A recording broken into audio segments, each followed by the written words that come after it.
Hi friends, అందరు బాగున్నారా? మా ర్యాబిట్ చూడండి ఏం చేస్తుందో. తలుపు బెజ్జంలో అయితే దూరి వెళ్ళిపోతుంది ఫ్రెండ్స్. ఇది ఏం చేస్తుందో మనం చూద్దాం రండి. నేనైతే తలుపు తీస్తున్నా.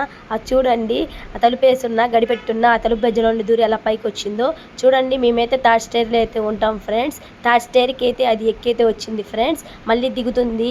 ఎందుకు వచ్చిందో తెలుసా ఫ్రెండ్స్? ఇంతకీ తన పిల్లలకి అయితే పాలు ఇవ్వడానికి వచ్చింది ఫ్రెండ్స్.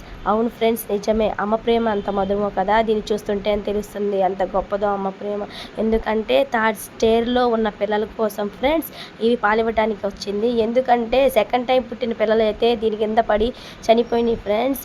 దీనికి అయితే చూసుకోవడం రాలేదు, సరిగ్గా పాలివ్వక అవి సరిగ్గా ఉండలేక చనిపోయినాయి. అందుకని మేమైతే ఈసారి థర్డ్ టైం పుట్టిన పిల్లల్ని అయితే థర్డ్ స్టేర్లోకి మేమున్న ఇంటిలోకి అయితే తీసుకొచ్చేసేసి పెంచుతున్నాం ఫ్రెండ్స్. అవి మా దగ్గరే ఉన్నాయి. అందుకని చెప్పి వీటికి పాలు ఇవ్వడానికి అయితే ఇది థర్డ్ స్టేర్ అయితే ఎక్కేసి వచ్చింది మెట్ల మీద. నేను వీడియో తీస్తున్నాను తెలుస్తుంది, అందుకే అక్కడక్కడ ఆగైతే వెళ్తుంది. చూడండి ఫ్రెండ్స్, ఇది ఎక్కడికి వెళ్తుందో ఎక్కడ ఉంటుందో మీకు ఏదో చూపిస్తాను. ఇది దాని పిల్లల్ని ఎక్కడ కనిందో ప్లేస్ కూడా మీకు చూపిస్తాను. చూడండి ఫ్రెండ్స్, దాని ప్లేస్కి వెళ్ళిపోతుంది. అదిగో వచ్చేసాం ఫ్రెండ్స్. మేమైతే ఇది ఉన్న ప్లేస్లో అయితే ఇసుకుపోసాము. వాటి పిల్లలకి మెత్తగా ఉండిద్ది, అవి కంటానికి కూడా ఈజీగా ఉంటుందని వీటిని అయితే కింద అయితే పెడతాము మేము. చూడండి ఫ్రెండ్స్, ఇక్కడే మేము కోళ్ళని రాబిట్స్ని అయితే పెంచుకుంటాము. చూడండి ఎక్కడికి వచ్చిందో. పాలైతే ఇచ్చేసి రెస్ట్ అయితే తీసుకోండి ఫ్రెండ్స్.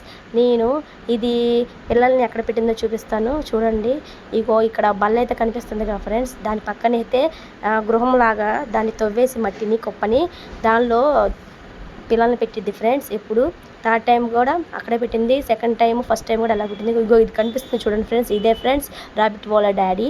ఇదేమో మమ్మీ ఫ్రెండ్స్. ఈ మమ్మీ ఇప్పుడైతే పాలిచ్చి పైనుండి కిందకు వచ్చింది. మరి మీకు ఏమేమి అనిపించిందో కామెంట్లో పెట్టండి.